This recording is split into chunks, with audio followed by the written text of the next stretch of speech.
ভগৱন্ত কৃষ্ণক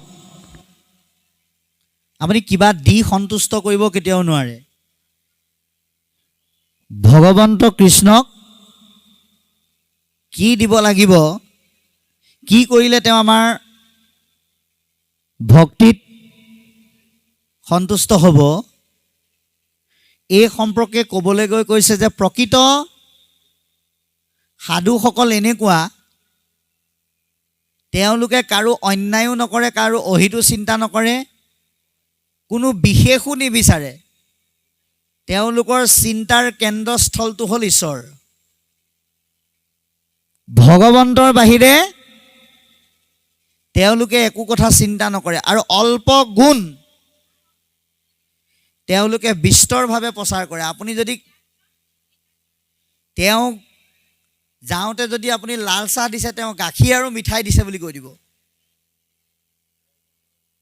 গতিকে তেওঁলোকৰ হৰিষাত বিষাদ আৰু বিশেষ বুলি একো নাই। সদায় ভগৱন্তৰ চিন্তন প্ৰাপ্তি হ'লে আনন্দ আৰু চিন্তনৰ পৰা বঞ্চিত হ'লে দুখ,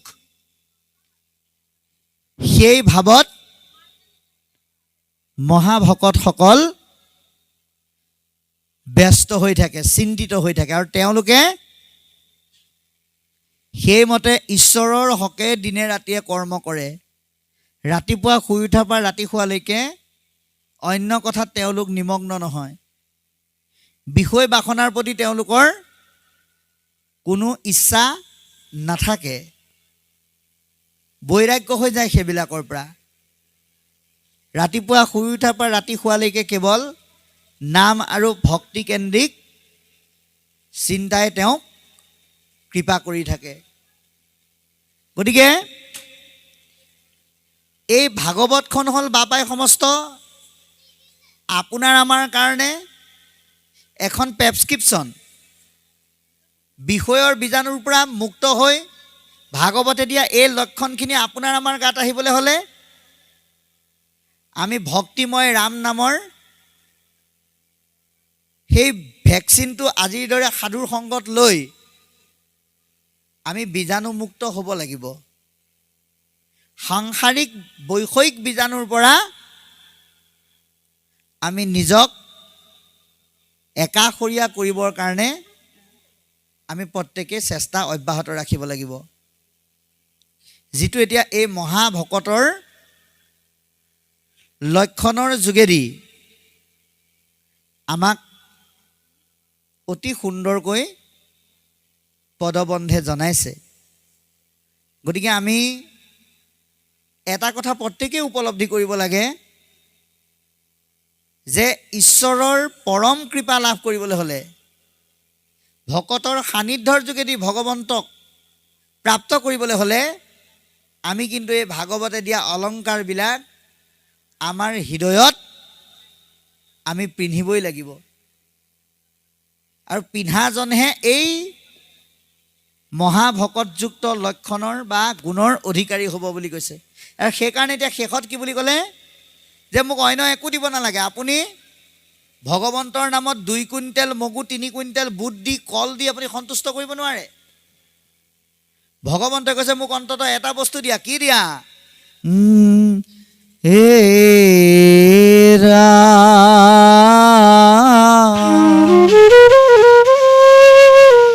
কিন্তু নাথাকিবা গহিলো প্ৰকৃতি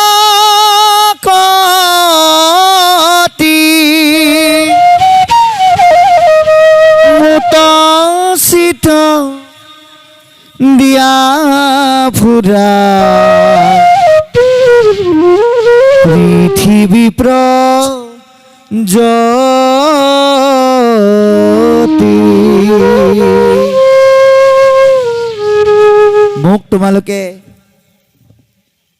কেৱল তোমাৰ মনটো আৰু চিত্তটো দি দিয়া আৰু পৃথিৱীৰ যলৈকে নোযোৱা তোমালোকে মোক লগ পাবলৈ সক্ষম হ'বা। গতিকে এই কথাখিনি আমাক অতি সুন্দৰকৈ কৈছে আৰু ইয়াৰ পিছত কি ক'ব আমি অকণমান আকৌ পথৰ যোগেদি শুনিম। আমাক চৰিত্ৰবিলাকৰ বিষয়েহে কৈছে, স্বভাৱৰ বিষয়ে ক'ব, কিন্তু তাৰ আগত এটা বৰ সুন্দৰ কথা কৈ গ'ল যে এই ভকতীয়া ভাৱত নিমগ্ন হৈ তেনে লক্ষণ আমি প্ৰাপ্ত কৰিবলৈ হ'লে প্ৰথম আমি এৰিব লাগিব কাম্য কৰ্ম। কাম্য কৰ্ম মানে উদ্দেশ্য নিহিত হৈ থকা নিবেদন যিজনে কৰে সেয়াকে কাম্য কৰ্ম বুলি কৈছে। যেনে তৃতীয় স্কন্ধত কৈছে, বিষয়ত কৰি আশা যশ বা ঐশ্বৰ্য চাৱে প্ৰতিমাত মোহক পূজয় এহি মতে ভক্তি মোক কৰিলে ৰাজস বুলি তজুৱাগে কৰিলো নিৰ্ণয়। বিষয়ৰ আশাত বদ্ধ হৈ নিজৰ স্বাৰ্থৰ কাৰণে ভগৱন্তক যদি পূজা সেৱা কৰে, তাৰ দ্বাৰা যদি সিদ্ধি লাভ হয়, সেইটোৱে হ'ল কাম্য কৰ্ম। গতিকে আমি কাম্য কৰ্ম পৰিহৰি কাম্য কৰ্মক বিসৰ্জন দি আমি ভগৱন্তক ভজি পেলাই আমি এটাই বিচাৰিব লাগে, কি? নামাকুহু সুখ ভোগ নালাগে মুকুতি, তোমাৰ চৰণে মাত্ৰ থাকুক ভকতি, তজু ভকতৰ সংগ নেৰো সৰ্বক্ষণ, এতেকে প্ৰাৰ্থনা কৰোঁ তোমাৰ ওচৰত। এই ভাৱনাটো আমাৰ যিজনৰ থাকিব সেইজনেই হৈছে প্ৰকৃত ভগৱন্তৰ ভকত বুলি কৈছে। আৰু এটা কথা ক'লে, কি বুলি ক'লে? যে অন্য কথা বাদ দি যিজনে একেৰাহে হৰি কথা শুনিছে সেইজনহে প্ৰকৃত ভকত। সেইকাৰণে আমি এই অনুষ্ঠানলৈ আহোঁতে লেঠা লৈ পেলাই আমি ইয়ালৈ আহিব নালাগে। চেণ্ডেলযোৰ যেনেকৈ দুৱাৰ মুখত থৈ আহিছোঁ, সাংসাৰিক লেঠাবিলাকো আমি ঘৰতে থৈ আহি পেলাই ইয়াত শুনিবহি লাগে, নহ'লে কিন্তু মন খেলি মেলি লাগিব। আৰু মন খেলি মেলি লগাৰ লগে লগে গণ্ডগোলটো তাতে আহি যাব। এতিয়া আপুনি যেনিবা ৰাতিপুৱাই ওলালে, আইগৰাকীয়ে সুধিছে আজি কি আছে? বোলে আজি আমুক জেগাত নাম আছে, নামৰ লগতে ভাগৱত পাঠ ব্যাখ্যাও হ'ব। এতিয়া আপোনাক সুধিলে বোলে আপোনাৰ দেৰি হ'ব নেকি? বোলে অঁ, মোৰ বৰ বেছি দেৰি নহয়, মই অকণমান পাঠ শুনিয়ে গুচি আহিম। তুমি চিন্তা কৰিব নালাগে, ল'ৰাক স্কুলৰ পৰা ময়ে আনিম, বজাৰৰ পৰাও বস্তু ময়ে আনিম, আৰু তুমি যদি অফিচলৈ যোৱা তোমাকো ময়ে আনিম, চব কাম মই কৰিম, মই বেছি সময় নকৰোঁ বুলি আপুনি যেনিবা গুচি গ'ল। গুচি যোৱাৰ পিছত তাৰ নাম হ'ল, নাম হোৱাৰ পিছত বন্তি গছ জ্বলোৱাৰ দায়িত্ব আৰু 4 বস্তু অৰ্চন কৰাৰ দায়িত্বটো আপোনাকে দিলে যেনিবা। আপুনি ধুনীয়াকৈ দায়িত্বটো লৈ পালন কৰিলে। পালন কৰাৰ পিছত তাত যেনিবা বন্তি গছ বিসৰ্জন দিব পৰা দ্বিতীয়জন ব্যক্তি নাই, সেইখিনি যোগ্যতা আপোনাৰহে আছে। এতিয়া পাঠটো ওলাই গ'ল লম্বাকে, 12টা বজাত আৰম্ভ হৈছে, 2টা বজাত ল'ৰা ছোৱালী স্কুলৰ পৰা আনিব লাগে, 4টা বজাত বজাৰলৈ যাব লাগে, তাৰ মাজতে আকৌ আইগৰাকীকো অফিচৰ পৰা আনি থ'ব লাগে। ইপিনে বন্তি গছ নুনুমুৱাকৈ আপুনি যাবও নোৱাৰা হ'ল। কাৰোবাক দায়িত্ব দিবৰ কাৰণে ফোনটো মাৰিছে, কোনেও ফোনো ৰিচিভ কৰা নাই। তেতিয়া আপোনাৰ মনত কি লাগিব? কেলে আহিছিলোঁ পাই, নহাহেঁতেনেই ভাল আছিলে। এই ভাৱটো যেতিয়া আহি গ'ল, আপুনি ইয়াত কি ক'লে সেয়া চব পাহৰিলে। তাৰপিছত যেন তেনে যেনিবা আপুনি নোযোৱাকৈ তাত সমস্যাটো সমাধান হ'ল। সন্ধিয়া যেতিয়া ঘৰ গৈ পালেগৈ, আইগৰাকীয়ে সুধিছে আপোনাৰ ইমান দেৰি কিয় হ'ল? বোলে এনেকৈ বন্তি গছ জ্বলাবলৈ দায়িত্ব দিলে, গতিকে এতিয়া নুমুৱা বা বিসৰ্জন দিয়া বেলেগ নাই কাৰণে ৰৈ দিলোঁ। আইগৰাকী বৰ ভাল আছিল, তেখেতে কৈছে ইমান সুন্দৰ কাম কৰিলে আপুনি, মই থাকোঁতে আপুনি এইবোৰ চিন্তা কৰিব নালাগে, ল'ৰাও মই আমুকৰ হতুৱাই অনোৱালোঁ, ময়ো নিজে গাড়ী এখন ভাড়া কৰি অফিচৰ পৰা আহিলোঁ, আৰু আমুকক পঠিয়াই মই বজাৰো কৰি থৈছোঁ। তেতিয়া বাপজনে কৈছে, তুমি যদি এইখিনি কৰিলা, মই সেইসোপা চিন্তা এনেই কৰিলোঁ। তেতিয়া আইগৰাকীয়ে সুধিছে, বাৰু সেইবিলাক চিন্তা বেলেগ কথা, আপুনি আজি ভাগৱতত কি শুনিলে? তেতিয়া তেওঁ কৈছে, ভাগৱতত ঠিকেই শুনিলোঁ, বৰ ধুনীয়াকৈ সুৰ দি পঢ়িছে। কি পঢ়িলে? বোলে ৰামৰ কথা পঢ়িলে। আপুনি কি বুজিলে? তেতিয়া তেওঁ উত্তৰ দিছে, বোলে ভাগৱতৰ মধ্যে সপ্তকাণ্ড ৰামায়ণ পঢ়ি শেষ কৰে দিলাম, তাৰপৰে আমি বুঝলাম বোলে কি, বোলে সীতাৰামেৰ মা। গতিকে আমাৰ তেনেকুৱা অৱস্থা হ'ব যদি আমি ইয়াত থাকি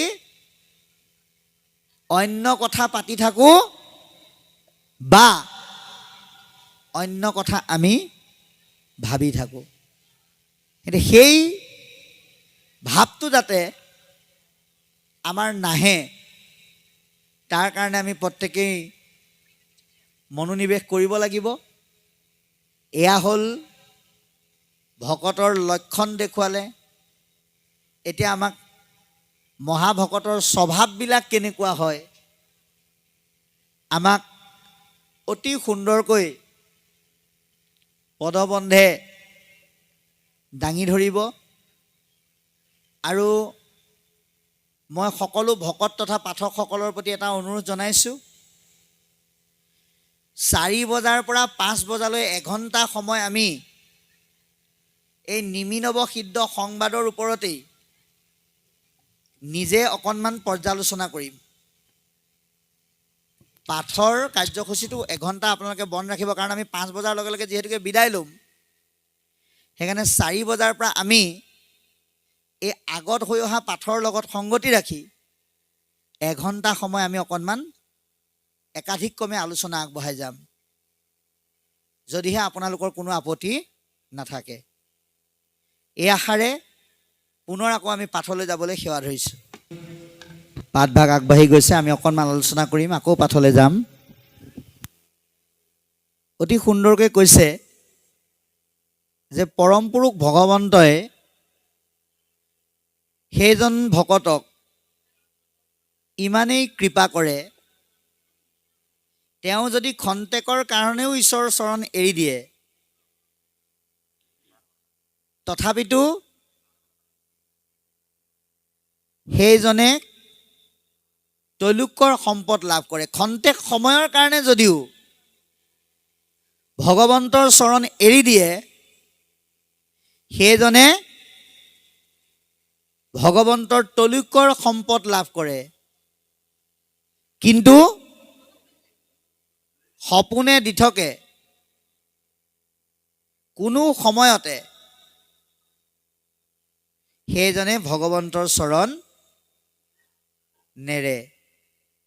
তেওঁৰ ধ্যানত ধাৰণাত সকলোতে ভগৱন্তৰ চিন্তনে আহি থাকে। তেওঁ উদাহৰণস্বৰূপে তেওঁৰ মিত্ৰ সুদামা আইগৰাকীয়ে কি কৈছিল? ব্ৰাহ্মণীয়ে বোলে বাণী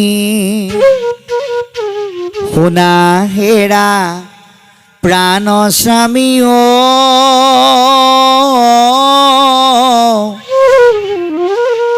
আমি অতি দৰিদ্ৰ ব্ৰাহ্মণ,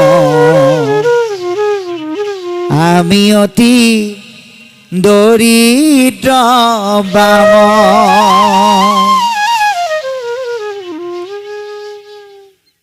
ঘৰে ঘৰে ভিক্ষা মাগি কটাই আছো দিনে ৰাতি, ঘৰে ঘৰে ভিক্ষা মাগি কটাই আছো দিনে ৰাতি, অন্ন বস্ত্ৰৰ ভুগি নিৰ্যাতন, তোমাৰে কালৰ সখা এবাৰ গৈ দিয়া দেখা, মাগা গৈ দুখৰ সমিধান, নহয় জানো তেওঁৱেই ভগৱান, ও স্বামী নহয় জানো তেওঁৱেই ভগৱান। তোমাৰ একালৰ মিত্ৰ সখা বন্ধু জগতপতি কৃষ্ণ, তেওঁৱেইতো ভগৱন্ত। গতিকে যোৱাচোন তেওঁৰ ওচৰত গৈ পেলাই আমাৰ দুখৰ কথা কোৱাগে। কিন্তু সুদামাই গৈ নিজৰ মনৰ দুখৰ কথা একোৱেই নকলে, কেৱল পূজা সেৱা, চৰণ ভক্তি সেইবিলাকতহে নিমগ্ন হ'ল। আৰু লগে লগে তেওঁ যেতিয়া ঘৰলৈ আহিল, তেওঁ নিজৰ ঘৰেই চিনি পোৱা নাই। গতিকে ভকতে ভগৱন্তৰ পৰা নিবিচাৰে, ভগৱন্তই কিন্তু ভকতক নিবিচাৰিলেও প্ৰদান কৰে। গতিকে এয়া তাৰে উদাহৰণ আমাক এতিয়া অতি সুন্দৰকৈ পদবন্ধে কৈছে। আৰু আমিও পদৰ আধাৰত আপোনালোকৰ মাজত সাধ্য অনুসাৰে আলোচনা কৰিছোঁ যে ভগৱন্তৰ পৰা অকণমান আঁতৰি গ'লেই তেওঁলোকৰ সম্পদ পায়, কিন্তু তথাপিতো তেওঁ ঈশ্বৰৰ চৰণ নেৰে। সেইজন অভিমান শূন্য বুলি কৈছে, সেইজন আত্মাবাদী চিন্তনত নিমগ্ন এজন ব্যক্তি বুলি আমাক জনাইছে। গতিকে ইয়াৰ পিছৰ পদেনো কি কয় আমি আকৌ অকণমান শুনিম আৰু আলোচনা আগবঢ়াম। কৃষ্ণ গুৰুত্বপূৰ্ণ কথা আমাক পদবন্ধে কৈছে। গতিকে আমি এই পাঠৰ সাৰমৰ্মখিনি অনুধাৱন কৰি আপোনালোকৰ মাজত এয়া আলোচনা কৰিছোঁ যে হবিষিদ্ধই কৈছে, হে ৰাজন, যে ভক্তিৰ দিশত যিজন অগ্ৰজ সেইজনক কোনো শক্তিয়ে বিচলিত কৰিব নোৱাৰে। এতিয়া তোমাৰ প্ৰশ্ন আহিব পাৰে, ভক্তিৰ দিশত অগ্ৰজসকলে এক ঈশ্বৰবাদৰ তত্ত্ব চিন্তা কৰি আকৌ বিষয়ৰ মাজৰ চিন্তাবিলাকক কেনেকৈ সমাধান কৰে? কি বিষয়ৰ মাজৰ চিন্তাবিলাক সমাধান কৰিবলৈ যাওঁতে বিষয়ৰ দুখবিলাকে তেওঁক স্পৰ্শ কৰিব নোৱাৰে নেকি, বা তেওঁক স্পৰ্শ নকৰে নেকি বুলি তুমি মোক প্ৰশ্ন কৰিব পাৰা। সেই প্ৰশ্নৰ শংকা বা সেই প্ৰশ্নৰ মাজত সৃষ্টি হোৱা তোমাৰ সংশয় মই তোমাক এতিয়া দূৰ কৰিবৰ কাৰণে চেষ্টা কৰিছোঁ। শুনা, হৰিপদৰ সেৱাৰ সুখৰ মাজত যিজন একাত্ম হৈ থাকিব তেওঁলোকক কেতিয়াও বিষয়ৰ তাপে তেওঁলোকৰ হৃদয় পুৰিব নোৱাৰে। তেওঁলোকে চব কৰিব কিন্তু তাপিত নহয়। বিয়া বাৰু কৰাব, ল'ৰা ছোৱালীও জন্ম দিব, সেইমতে ল'ৰা ছোৱালীক যিখিনি কৰিব লাগে সেইখিনিও কৰিব, কিন্তু তেওঁলোক বিষয়ৰ অগণিত নিজক দগ্ধ কেতিয়াও নকৰে। এতিয়া আমাৰ সমাজতে চাবচোন এনেকুৱা কিছুমান মানুহ আছে যিসকলে নিজৰ চাকৰিটো বজাই ৰাখিছে, ল'ৰা ছোৱালীকো আপডাল কৰিছে, সুন্দৰকৈ আছে, কিন্তু তেওঁলোক আকৌ একোখন জিলাত বোলে আইগৰাকী শিশু আই মাতৃ কল্যাণ সমিতিৰ কিবা এটা দায়িত্বত আছে, আৰু বাপজন বোলে জিলা শাখাৰ সভাপতি। কি কৰে? বোলে চাকৰিও কৰে। অসুবিধা নহয়নে? বোলে নহয়, চব বৰ্তাই ৰাখিছে।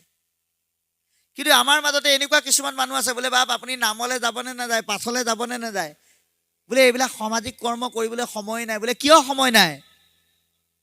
বোলে গোটেই জীৱনটো সংসাৰৰ কাম কৰি থাকোঁতেই গৈছে, একেখন সংসাৰেই। কিছুমান মানুহৰ গোটেই জীৱনটো নামঘৰলৈ যাবলৈ সময় নাই। কিছুমান মানুহে ল'ৰা ছোৱালীও পঢ়াইছে, চাকৰিও কৰিছে, বিয়া বাৰুও কৰাইছে, কিন্তু আধ্যাত্মিক বা ধৰ্মীয় সংস্কৃতিৰ দিশত কিন্তু তেওঁলোক আগবাঢ়ি গৈছে।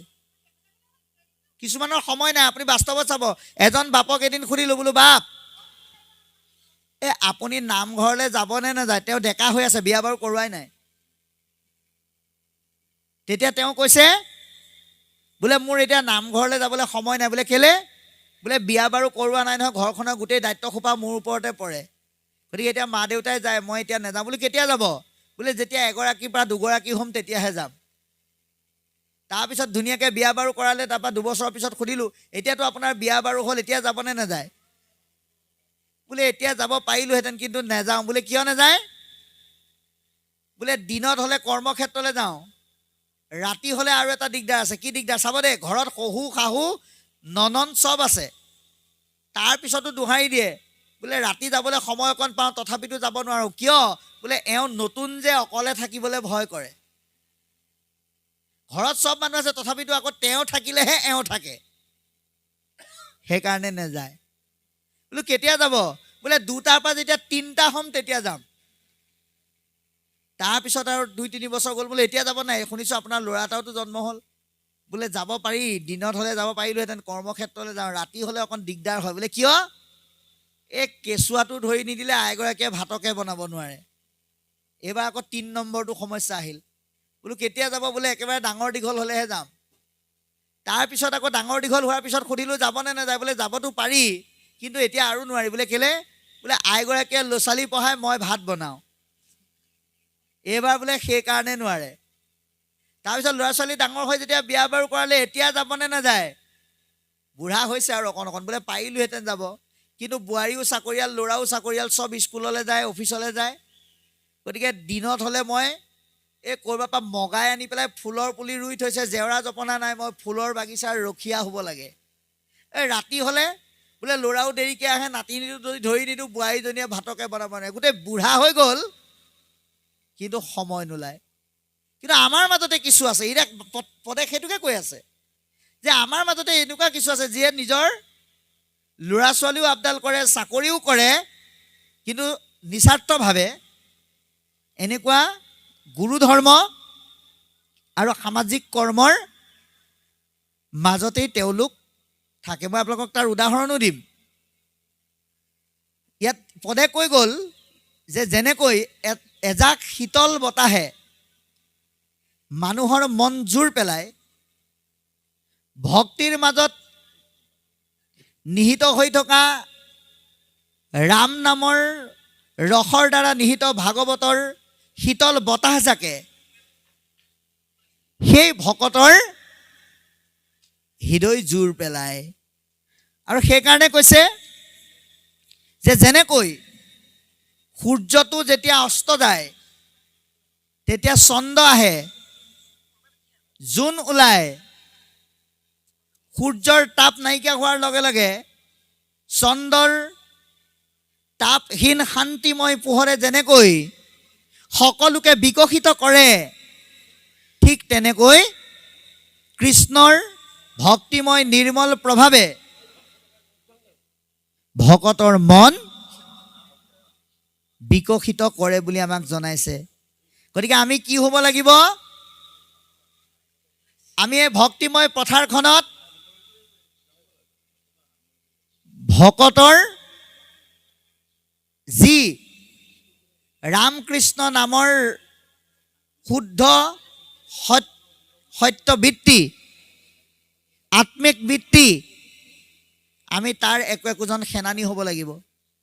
শান্তিময়ভাৱে নাম আৰু ভক্তিৰ সংগ্ৰাম কৰিব লাগিব। নামৰ পথত কলিযুগতো যে সংগ্ৰামী ব্যক্তি আছে, মই আপোনালোকক এই সুযোগতে এটা কথা কওঁ,